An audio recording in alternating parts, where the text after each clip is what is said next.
Good morning friends, welcome to learning with Dharmesh Dubey. आज हम लोग सीटेट के अंतर्गत एक छोटा सा टॉपिक है बहुभाषा, उसके बारे में हम लोग पढ़ेंगे।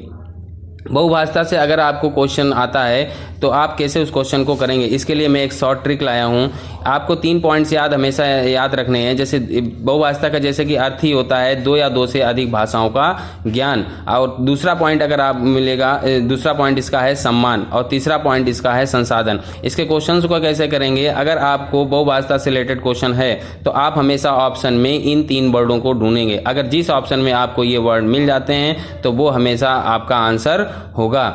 सम्मान कैसे आया? सम्मान जैसे इस तरीके से आया जैसे कि आपके स्कूल में अलग अलग क्षेत्रीय भाषा के बच्चे पढ़ने आते हैं और उनकी जो क्षेत्रीय भाषा होती है वो अलग अलग होती है। उनका हमें क्या करना चाहिए? हमेशा सम्मान करना चाहिए। तो आपको हमें इससे आपका कोई भी क्वेश्चन गलत नहीं होगा। इसके बाद पिछली कक्षा में हम लोगों ने पढ़े थे कि हिंदी में भाषा के कौशल पढ़े थे। आज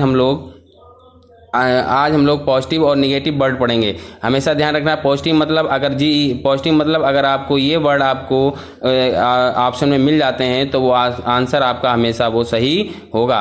तो सबसे पहला पॉइंट है पॉजिटिव में देखेंगे अवसर, दूसरा देखें विभिन्न और वैधित, तीसरा देखेंगे संदर्भानुसार, और चौथा देखेंगे भाषा की क्षमता, सृजनात्मकता, रचनात्मकता, स्वयं। तो क्वेश्चंस को कैसे करेंगे? अगर किसी भी ऑप्शन में आपको अवसर लिखा हुआ मिल जाता है तो आपका 100% वही आंसर होगा। उसके बाद विभिन्न या वैधित लिखा हुआ ऑप्शन में मिल जाता है तो आपका वही आंसर होगा। इसी तरीके के संदर्भानुसार आपको मिल जाता है तो आपका आंसर होगा, और भाषा प्रयोग की क्षमता के बारे लिखा हुआ आपको ऑप्शन में मिल जाता है तो आंसर हमेशा आपका वही होगा। सृजनात्मकता, रचनात्मकता या स्वयं कैसे? जैसे कि बच्चे हमेशा अपने स्वयं करके सीखें, तो इस तरीके के वर्ड आपको मिल जाते हैं तो हमेशा आपका आंसर वही होगा, वही आंसर आपका सही होगा। उसके बाद कुछ इसी के निगेटिव वर्ड भी होते हैं, जैसे कि अगर किसी ऑप्शन में आपको केवल या मात्र या ही लिखा हुआ मिल जाता है तो वो हमेशा आपका गलत ऑप्शन होगा।